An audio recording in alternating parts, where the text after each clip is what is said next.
RTI activist అంటారు కదా, RTI activist వీళ్ళు కోర్టులో వేసి ఈ గెడల్లో ఉన్నటువంటి వారు ఎవరైతే ఉన్నారో వాళ్ళు నిర్మాణం చేయకంటే, ఎవరైనా నిర్మాణం చేస్తే వాళ్ళతో ఏసీపీ వాళ్ళతో కొంచెం టై అయిపోయి, ప్లానింగ్ డిపార్ట్మెంట్తో టై అయిపోయి వాళ్ళు డబ్బులు పంచుకుంటున్నారు. ఇల్లు నిర్మాణం చేస్తే ఆర్టీఐ వాడికి డబ్బులు ఇవ్వాలి, తర్వాత వాడు వచ్చి ఏసీపీ వాడికి ప్లానింగ్ వాడు మున్సిపల్ ఏసీపీ వాడు పంపిస్తున్న వాళ్ళకి డబ్బులు ఇవ్వాలి, ఎంఆర్ఓ ఆఫీస్ ఇచ్చినప్పుడు డబ్బులు ఇవ్వాలి.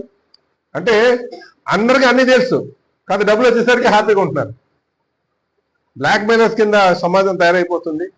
దీన్ని కూడా మనం ఎదుర్కోవాల్సిన అవసరం ఉంది. లేకపోతే కొంతమంది వాట్సాప్లో కాగితాలు పెడుతున్నారు. కాగితాలు పెట్టుకున్న పని ఏంటంటే ఎవరైనా ఇల్లు కడితే డబ్బులు దండుకోవడమే. నేను మళ్ళీ చెప్తా, ఒక ఇల్లు కట్టేటప్పుడు కానీ ఎవరైనా డబ్బులు కానీ తీసుకుంటే, అదే రాజకీయ నాయకుల్లో ఉన్నటువంటి కావచ్చు, పేపర్లో ఉన్నటువంటి పేపర్ సమాజాన్ని ఉద్ధరిద్దామని చెప్పి పేపర్ పెట్టుకున్నటువంటి వాడు కావచ్చు, అధికారి బాధ్యతగా అది ఉద్యోగం చేస్తున్నటువంటి అధికారి కావచ్చు, వీళ్ళు ఎవరైనా సరే ఈ ఇల్లు కడుతున్నప్పుడు డబ్బులు దండితే వాళ్ళ మీద అష్ట దరిద్రాలను నెత్తి మీద కూర్చుంటాయి. ఇది నోట్ చేసుకోండి.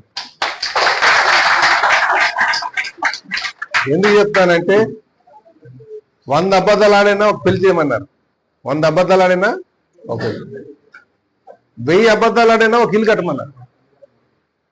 ఎందుకంటే అది చాలా మహత్తరమైనటువంటి కార్యం. ఒక ఇల్లు కట్టాలంటే ఎంతో కష్టంతో ఉంది. వాడి కష్టాన్ని మనం ఆసరాగా తీసుకుని డబ్బులు దండుతున్నారంటే అది ఊరికే పోదా పాపం.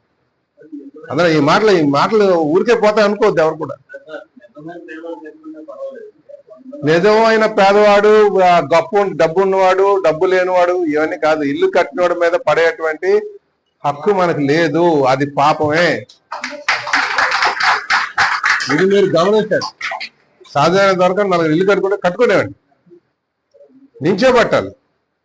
జీవిత కాలంలో ఒక ఇల్లు కట్టాలనేది చాలా మందికి కోరిక. దానికి మనం ప్రోత్సహించాలి తప్ప మనకు ఆ ప్రతిబంధకాల కింద మార్పకూడదు. ఇది గుర్తుంచుకోండి అందరూ కూడా అని చెప్పి ఈ సందర్భంగా తెలియజేస్తున్నాను.